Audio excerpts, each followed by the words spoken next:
오늘 본문의 말씀을 중심으로 요단강 도하의 의미라는 제목으로 하나님 말씀 증거하겠습니다. 오늘 본문의 내용은 요단강을 건너는 이야기입니다. 오늘 우리가 읽었던 본문은요, 크게 세 부분으로 나눌 수 있습니다. 7절에서 8절은 하나님이 여호수아에게 주신 메시지, 그리고 9절부터 13절까지는 여호수아를 통해서 전달되는 하나님의 메시지, 그리고 14절부터 17절까지는 요단강 도하 사건을 설명하는 여호수아서 기자의 나레이션입니다. 드디어 그날이 되었습니다. 하나님이 여호수아에게 말씀하셨습니다. 하나님이 요단강 도하가 어떻게 진행될 것인지를 알려주신 것입니다. 그런데 하나님은 그러한 설명에 앞서서 이 사건의 목적이 어떠한지 알려주십니다. 하나님은 이 사건을 통해 당신의 종 여호수아를 크게 하리라, 존귀하게 하리라 말씀하셨습니다. 백성들의 눈에 여호수아는 모세와 같은 하나님의 사람임을 증명해 주실 것이라 말씀하신 것입니다. 그리고 이어서 하나님은 언약궤를 든 제사장들에게 전달할 명령도 주셨습니다. 그들이 요단강가에 도달했을 때 들어가라는 것입니다. 그런데 여기서 문제가 있습니다. 당시 요단강의 상태를 오늘 말씀 15절은 잘 설명해 주고 있습니다. 15절 말씀입니다. 요단이 곡식 거두는 시기에는 항상 언덕에 넘쳤더라. 요단강 물은 평소에는 개천과 같은 강입니다. 그러나 우기가 끝나는 3월에서 4월이 되면 상황이 달라집니다. 늦은 비가 내리는 데다가 헤르몬산에서 눈이 녹은 물이 흘러들어 물이 아주 많아집니다.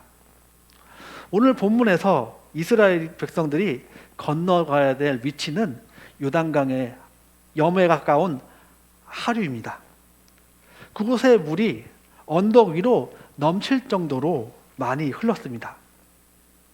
넘치는 요단강 물, 그 물살은 장난이 아니었습니다. 자칫 잘못하면 물에 휩쓸려서 죽을 수도 있었습니다. 지난 여름 저는 뉴스를 통해서 장마철에 논에 들어갔다가 수로에 잘못 빠져서 순식간에 목숨을 잃은 어떤 사람에 대한 기사를 본 적이 있습니다. 불어난 물은 사람의 목숨을 순식간에 앗아갈 정도로 굉장히 위험합니다.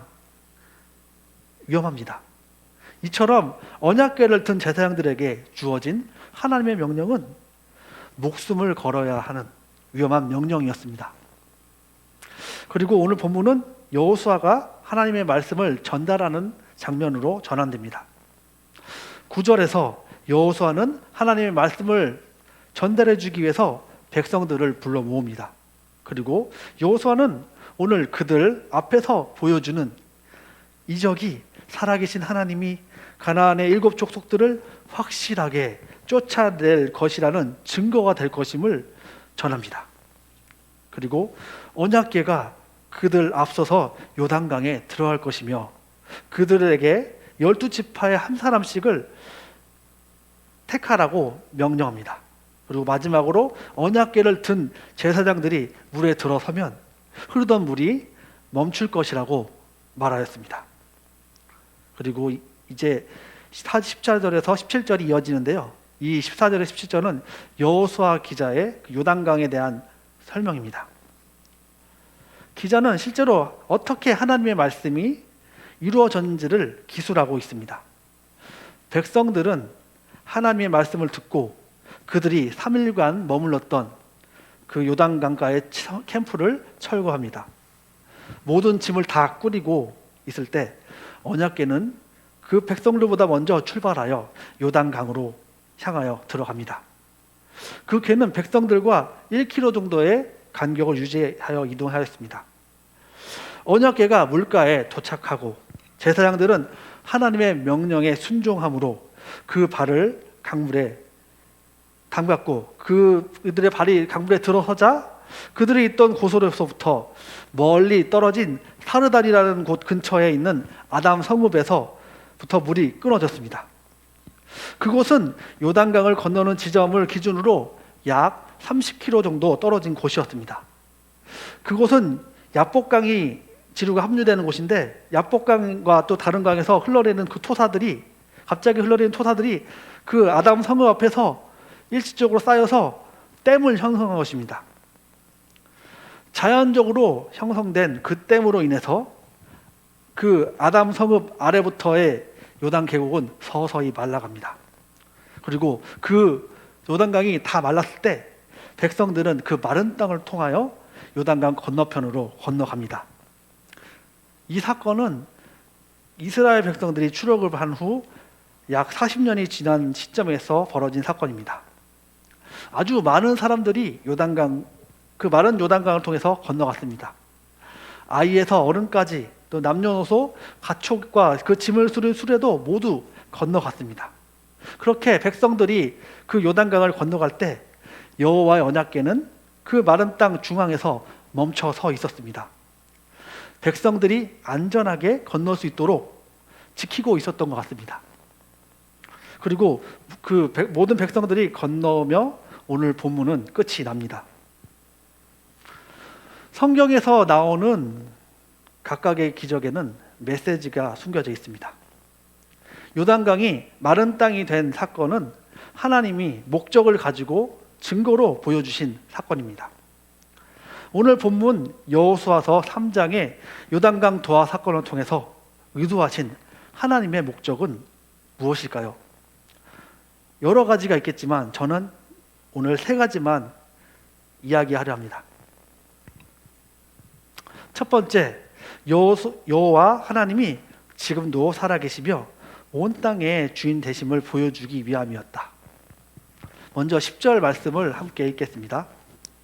또 말하되 살아계신 하나님이 너희 가운데 계시사 가나안 족속과 헷 족속과 히위 족속과 브리스 족속과 기르가스 족속과 아모리 족속과 여부스 족속을 너희 앞에서 반드시 쫓아내실 줄을 이것으로써 너희가 알리라.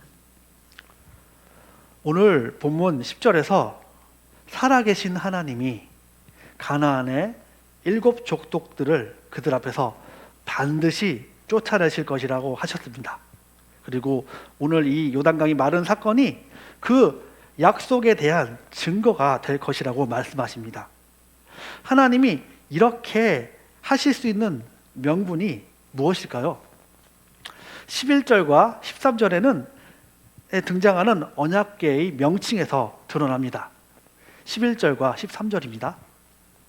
보라, 온 땅에 주의 언약궤가 너희 앞에서 요단을 건너가나니 온 땅에 주 여호와의 궤를 맨 제사장들의 발바닥이 요단물을 밟고 멈추면. 여호수아는 언약궤를 그동안 부르지 않았던 명칭으로 부릅니다.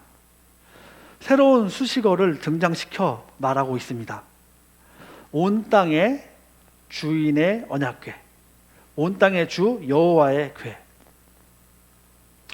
여호수아는 그들을 인도하는 여호와가 살아계시며 온 땅의 주인이라고 말하고 있는 것입니다. 하나님은 온 땅의 주인 되시며 살아계신 분이십니다. 만약 하나님이 온 땅의 주인이 아니라면 가나안 땅으로 들어가는 그들의 전쟁은 이스라엘의 침략 전쟁이 될 것이며 또 가나안의 7 족속들은 억울한 피해자가 될 것입니다. 하나님을 온 땅의 주인으로 인정하지 않는 사람들에게 하나님은 잔인한 신으로만 보일 것입니다. 그들은 또 하나님을 인정하지 않기 때문에 하나님을 비난하고 저급한 신으로 몰아갈 것입니다. 하지만 성경은, 구약은 이스라엘의 가나안 정복 전쟁이 온 땅의 주인 되신 하나님이 자신의 칼로서 그 백성을 사용하셨다고 말합니다. 이스라엘을 통해서 그동안 하나님 앞에 죄를 지으며 땅을 더럽히며 살아갔던 사람들을 향한 심판이었다고 성경은 말합니다. 하나님은 진실로 온 땅의 주인이시고 공의로 세상을 심판하신 분이십니다. 그런데 하나님은 무려 400년 이상을 아브라함에게 주시겠다고 약속하신 후 400년 이상을 참으셨습니다. 하나님의 속마음이 어떠셨을까요? 하나님은 가나안 족속이 자신들의 죄를 짓고 있다는 사실을 깨닫고 돌이키길 기다리셨을 것입니다. 하지만 결국 그들은 돌아오지 않았고 하나님은 그 주인 되시는 주권으로 그 땅을 빼앗아 자신의 백성에게 맡기신 것입니다.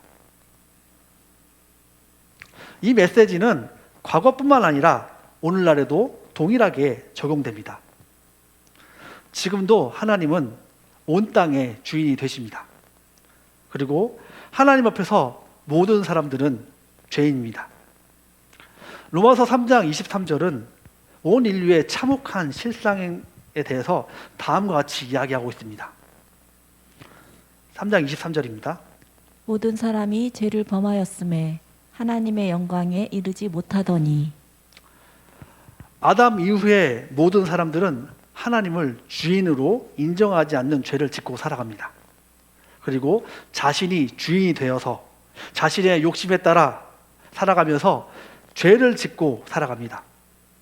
그로 말미암아 하나님께서 아름답게 만드신 세상은 죄로 인해 인간의 추악한 욕심으로 인해서 더럽혀지고 망가집니다. 모든 사람들은 이러한 죄로부터 자유롭지 못합니다. 만약 하나님께로 돌이키지 아니하고 회개하지 않고 그대로 살아간다면 오늘 본문에 나온 7 족속들처럼 하나님의 심판을 받을 수밖에 없습니다. 사랑하는 성도 여러분, 저와 여러분의 현재의 주인은 누구이십니까? 저와 여러분의 주인도 옛날과 성경의 시대와 동일한 하나님이십니다. 그리고 그분의 아들이신 예수 그리스도가 우리의 주인이 되십니다. 지금 저와 여러분 앞에는 주님께서 주신 땅이 있습니다. 각자의 일터와 직장, 삶의 터전이 바로 우리에게 하나님께서 주신 땅입니다. 그 땅에서 우리가 우리의 믿음을 잃지 않고 승리하며 살아가기 위해서는 하나님을 주인으로 인정하며 살아야 합니다. 세상과 교회의 삶은 결코 분리될 수 없습니다. 세상이 아무리 세상에 살아가려면 돈, 명예, 권력, 또 남을 짓밟는 방법으로 살아가야 한다 할지라도 우리는 그 방법에 역행하며 살아갈 수 있어야 합니다. 우리가 세상 속에서 하나님을 의지하고 믿음으로 살아갈 때 하나님은 그분의 방법을 우리에게 알려주심으로 세상을 이길 수 있도록 도우실 것입니다. 저와 여러분 모두 주님이 주신 이 땅에서 하나님의 백성으로 승리하며 살아갈 수 있기를 소망합니다. 이제 요단강 도하를 통해서 의도하신 하나님의 두 번째 의도에 대해서 살펴보겠습니다. 그 두 번째는 온 땅의 주인이 당신의 종을 존귀하게 보이기 위함이었습니다. 7절 말씀입니다. 여호와께서 여호수아에게 이르시되 내가 오늘부터 시작하여 너를 온 이스라엘의 목전에서 크게 하여 내가 모세와 함께 있었던 것 같이 너와 함께 있는 것을 그들이 알게 하리라. 온 땅의 주인 되신 하나님은 요단강 도하 사건을 통해서 여호수아를 크게 하셨습니다. 이것은 마치 홍해를 건너는 사건을 통해 모세를 세우셨던 것과 같습니다. 하나님은 모든 역사를 통해 항상 역사를 그분의 종을 통해서 이루셨습니다. 그분은 그분의 종을 사람들 앞에 세우셨습니다. 그 종은 다른 말로 메시아입니다. 하나님이 오늘 본문 속 이적을 계획하신 이유는 바로 당신의 종을 높이 세우시기 위해서였습니다. 하나님은 출애굽을 위해 모세를 메시아로 세우셨습니다.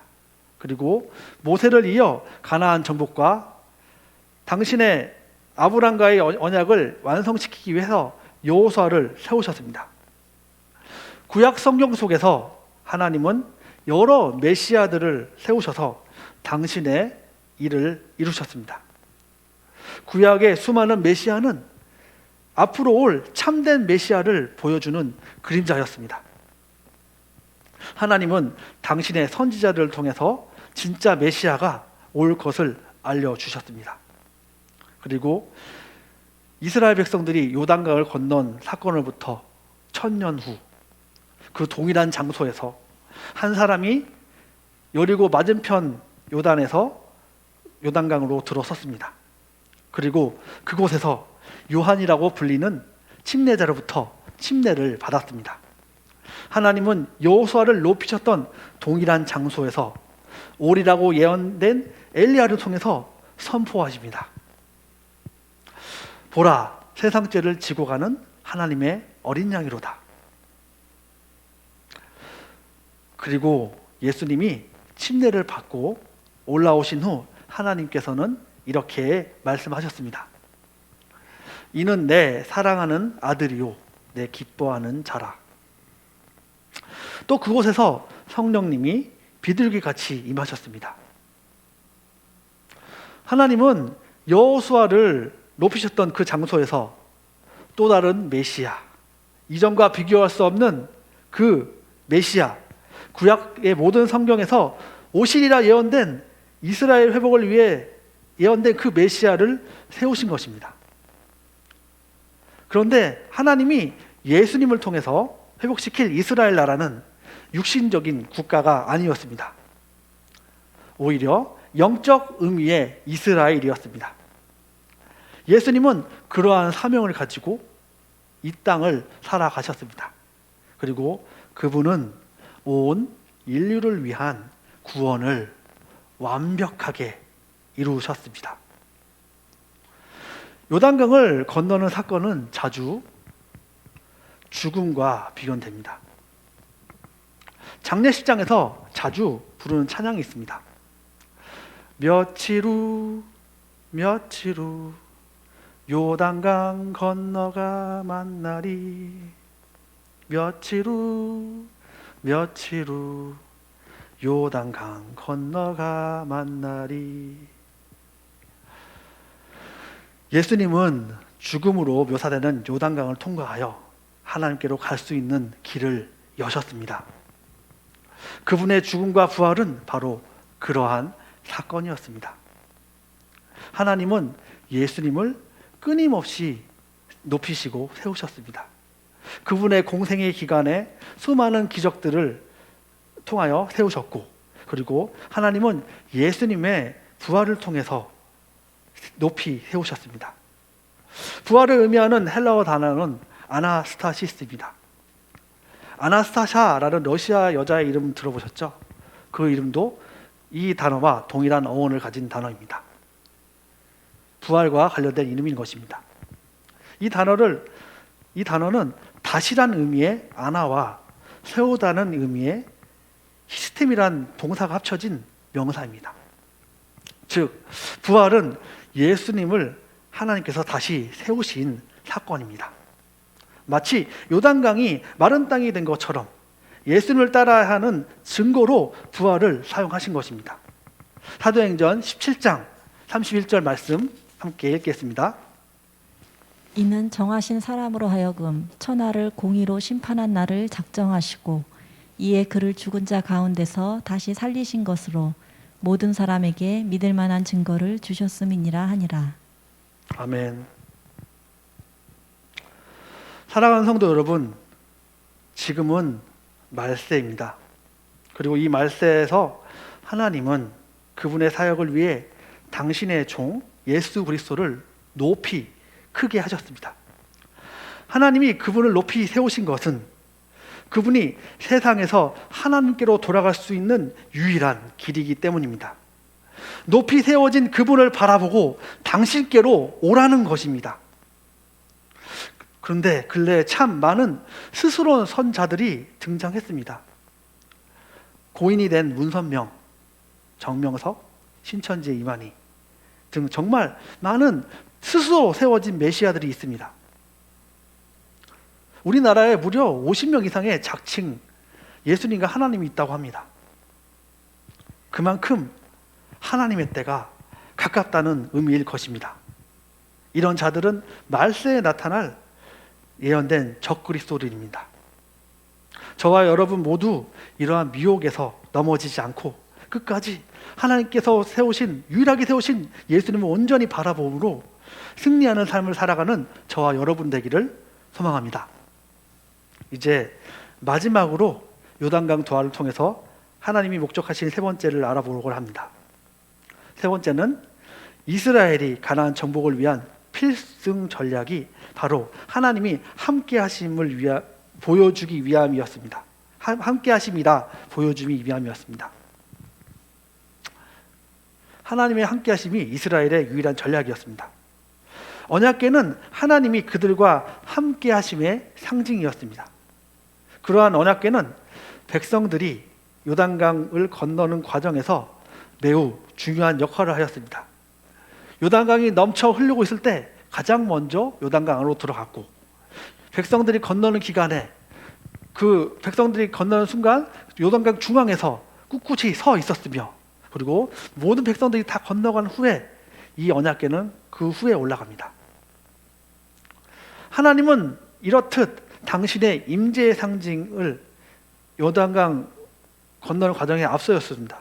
하나님께서 이렇게 하신 이유는 그들이 들어갈 땅에서, 그들이 쫓아내야 할 전쟁에서 하나님이 함께 하시는 것이 얼마나 중요한 것인지를 보여주기 위함이었습니다. 앞으로 그들이 싸워야 할 상대는 결코 호락호락한 상대가 아니었습니다. 우리 민수기 13장 31절부터 34절의 말씀 함께 읽어보겠습니다. 그와 함께 올라갔던 사람들은 이르되 우리는 능히 올라가서 그 백성을 치지 못하리라. 그들은 우리보다 강하니라 하고 이스라엘 자손 앞에서 그 정탐한 땅을 악평하여 이르되 우리가 두루 다니며 정탐한 땅은 그 거주민을 삼키는 땅이요 거기서 본 모든 백성은 신장이 장대한 자들이며 거기서 네피림 후손인 아낙 자손의 거인들을 보았나니 우리는 스스로 보기에도 메뚜기 같으니 그들이 보기에도 그와 같았을 것이니라. 이스라엘이 수가 많았다 할지라도 신장에서 차이가 났고 그들에게는 좋은 무기가 없었습니다. 40년 동안 광야 생활을 하던 민족에게 좋은 무기가 있을 리 없겠죠. 당시 가나안 땅에는 전차도 있었습니다. 그리고 견고한 성들이 아주 많았습니다. 그들이 곧 정복해야 할 여리고만 보아도 아주 견고한 난공불락의 요새였습니다. 그러한 그들에게 이스라엘이 그 정복 전쟁을 위해서 필요한 많은 것들이 없었습니다. 그러나 그들에게는 이 모든 것들을 상쇄하고도 남을 강력한 무기가 있었습니다. 그것은 바로 온 땅의 주인이 그들과 함께하는 것이었습니다. 오늘날을 살아가는 저와 여러분에게도 동일하게 하나님의 함께하심이 강력한 무기가 됩니다. 우리가 사는 세상도 가나안 땅의 성들처럼 점령하기 어렵습니다. 우리가 우리의 힘으로 세상과 맞서려면 세상이 사용하는 동일한 죄악된 방법을 택할 수밖에 없습니다. 마치 병거와 성을 믿었던 가나안의 7 족속들처럼 말입니다. 그러나 저와 여러분은 예수님께 속한 사람들입니다. 우리가 붙들어야 할 가장 강력한 무기 역시 하나님과 함께 하시는 것입니다. 하나님이 함께 하시는 것입니다. 그런 우리에게 하나님은 모든 믿는 자들에게 하나님의 보혜사 성령님을 보내주셨습니다. 그런데 우리는 성령님이 함께 계시지만 세상의 공격을 받고 자주 넘어집니다. 그것은 우리의 삶이 성령에 충만한 삶을 살지 못하기 때문입니다. 우리가 성령에 충만하려면 먼저 우리는 진리에 충만해야 합니다. 하나님의 말씀을 가까이 하고 주야로 묵상하는 삶이 필요합니다. 그리고 죄를 항상 제거해야 합니다. 이스라엘 백성들이 요단강 앞에서 자신들을 성결하게 하고 기다렸던 것처럼 성령님이 역사하실 수 있도록 항상 자신에게 묻은 죄를 씻어내야 합니다. 우리는 말씀을 통해서 죄를 깨닫고 기도함으로 예수님께 우리 죄를 고백함으로 모든 죄를 깨끗이 씻어낼 수 있습니다. 그렇게 함으로 우리는 하나님이 우리와 함께 하심을 경험하고 살아갈 수 있을 것입니다. 저와 여러분 모두 그러한 하나님과 동행하는 삶으로 세상에서 승리하는 길을 소망합니다. 이제 말씀을 정리하겠습니다. 하나님은 이스라엘 백성들 앞에서 요단강을 마른 땅으로 만드셨습니다. 하나님의 모든 이적은 그 목적이 있었습니다. 하나님은 이 사건을 통해서 당신이 살아계시며 온 땅의 주인이심을 보이셨고 당신의 종을 높이 세우셨으며 이스라엘 백성들에게 오직 그들이 붙들어야 될 전략이 하나님과 함께 하심이라는 것을 보여주셨습니다. 사랑하는 성도 여러분, 온 땅의 주인 되신 하나님은 저와 여러분의 모든 것의 주인이 되십니다. 그리고 그 주인이 이 땅에 이루실 영적 이스라엘 나라는 오직 그분이 세우신 유일한 메시아 예수 그리스도를 통해서만 이루어질 것입니다. 그리고 우리가 이 세상에서 승리하기 위해서는 한 전략은 오직 임마누엘, 하나님이 우리와 함께 하신 밖에 없습니다. 저와 여러분 모두 끝까지 하나님과 함께 하심으로 예수님을 따라감으로 승리하는 삶 살아갈 수 있기를 소망합니다. 함께 기도하겠습니다.